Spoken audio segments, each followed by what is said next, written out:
یہ اس وقت کی بات ہے جب دنیا میں کچھ بھی نہیں تھا، نہ انسان، نہ زمین کی رونق، نہ زندگی کی چہل پہل۔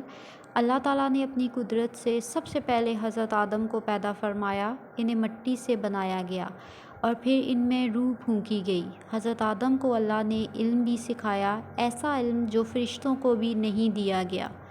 اللہ تعالیٰ نے حضرت آدم کو جنت میں رکھا جہاں ہر نعمت موجود تھی، کھانے پینے کی ہر چیز، آرام و سکون اور خوبصورتی ایسی کہ انسان تصور بھی نہیں کر سکتا تھا۔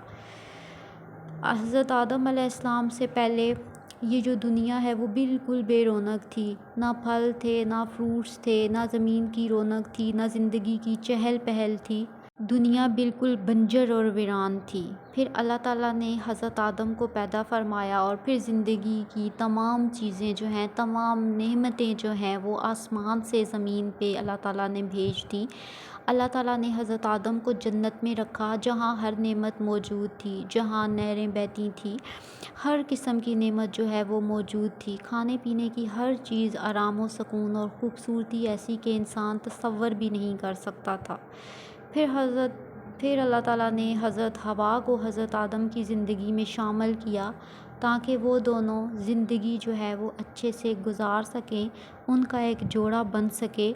اور اللہ تعالیٰ نے حضرت آدم کی زندگی میں حضرت حوا کو شامل کر دیا تاکہ وہ دونوں ایک خوبصورت رشتہ حیات میں رہیں اور دنیا میں جو ہے وہ اب لوگوں کی جو نسل ہے وہ آگے بڑھتی رہے۔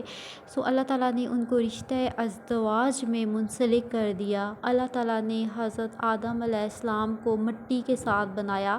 حضرت آدم علیہ السلام کی تخلیق جو ہے وہ اللہ تعالیٰ نے مٹی سے کی اور تمام انسان جو ہیں وہ مٹی سے بنے ہوئے ہیں۔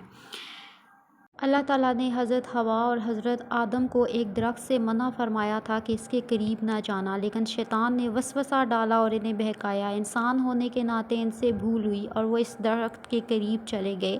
اس پر انہیں جنت سے زمین پر بھیج دیا گیا۔ لیکن یہاں سب سے خوبصورت بات یہ ہے کہ حضرت آدم علیہ السلام نے اپنی غلطی پر فوراً توبہ کی، انہوں نے اللہ سے معافی مانگی اور رو رو کر دعا کی۔ اللہ تعالیٰ نے اپنی رحمت سے ان کی توبہ قبول فرمائی۔ سبق: انسان غلطی کا پتلا ہے مگر اللہ کی رحمت ہمیشہ بہت بڑی ہے۔ جو شخص سچے دل سے توبہ کرتا ہے اللہ تعالیٰ اس کو معاف فرما دیتا ہے۔